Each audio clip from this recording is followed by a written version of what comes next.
we'll go straight into it because we have a lot to cover. Mm. A lot of questions today. So just a quick update on some of the recent developments. I think if anybody follows the legal news or you read the Law Society Gazette or anything like that, you will probably have heard of this recent case, Mazur and others v. Charles Russell Speechlys. This is I think it was quite a clever case actually on the part of the appellants here. So basically the Mazur and others owed some money to Charles Russell Speechlys. Charles Russell Speechlys engaged another firm of solicitors to then pursue those unpaid fees, which are about £54,000.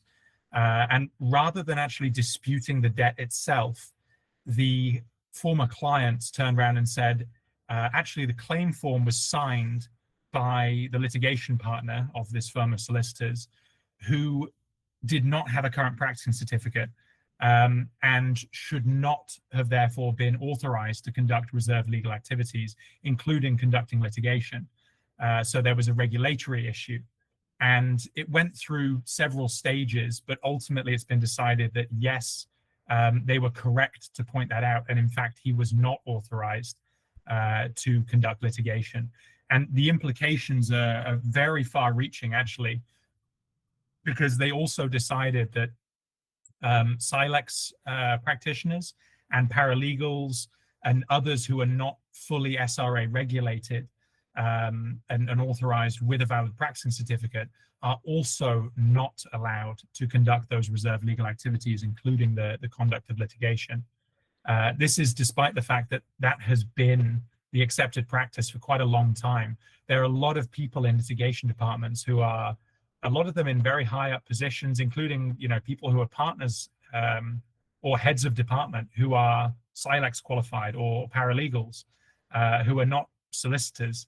And the SRA has effectively said, you know, we have the monopoly on this specific activity, us and the you know, Bar Standards Board, the Bar Council. It's our area, it's our turf. So the implications are very far-reaching. Yeah, something definitely to note. If you let me to step in, I think it's also important for you to know who is Silex practitioners. I don't know how well you are aware of this kind of qualification, because it may be part of the test as well. It's a part of kind of legal system. Those are it's like Chartered Institute of Legal Executives, Silex, and those are legal executives. It's like a solicitors, right, Oli, but not solicitors. Yeah, they're still a type of lawyer. You know, we have barristers, we have solicitors, and we have chartered legal executives. Legal executives can do reserved legal activities under the supervision of an authorized person, although they are able to administer oaths in certain situations as well.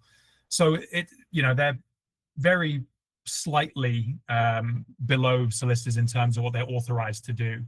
But you know, it's a difficult process. It's very heavily regulated as well. They're certainly on a similar level to solicitors.